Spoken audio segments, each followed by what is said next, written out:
And I would go as far as to say that resting 10 minutes in between sets is better than resting 1 minute in between sets. Even though 10 minutes might seem like a lot, it's probably still more productive in terms of muscle gains.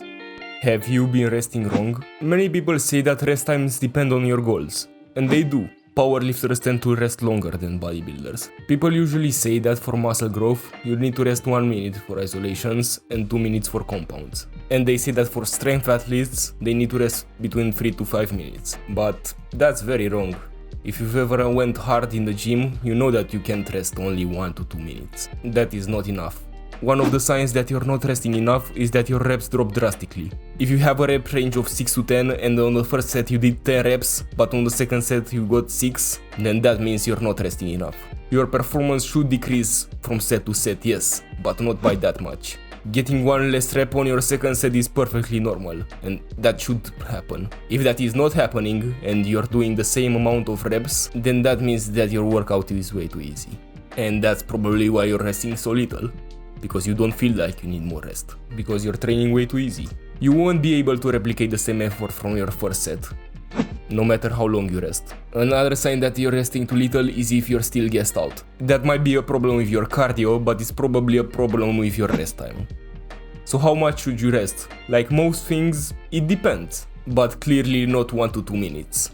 At least 3 to 5 minutes, even on isolations. For isolations, try to aim at around 3 minutes of rest time, and for compound movements, try to aim at around 5 minutes of rest time. So how much people actually describe for powerlifters, but they should really rest more than that. But like I said, it depends on you. Not everybody's body is the same, and not every exercise is the same.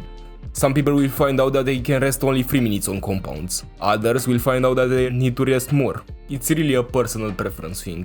But try to be in that window of 3 to 5 minutes. And you can go a little bit above that, but I wouldn't really go below that. And I would go as far as to say that resting 10 minutes in between sets is better than resting 1 minute in between sets. Even though 10 minutes might seem like a lot, it's probably still more productive in terms of muscle gains. But just saying that you're gonna rest 3 to 5 minutes is not enough. You need to actually time your rest times. Because I don't think most people can estimate how much they actually need to rest. They might feel ready, but they're actually not. I wouldn't go by feel with this.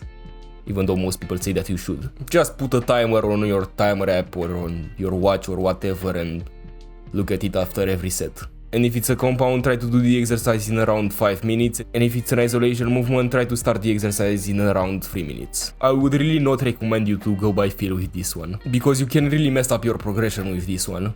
You could think that you got stronger, but in reality you just rested longer. So try to keep your rest times consistent. Now I know that your workout will be much longer if you do what I said. But that's only if you stay and fuck around while waiting for your rest time to finish. What you should be doing is supersetting your exercises while resting your other muscles to save a whole lot of time. Check this video out to learn how to use supersets. You'll never want to go back after you start using them.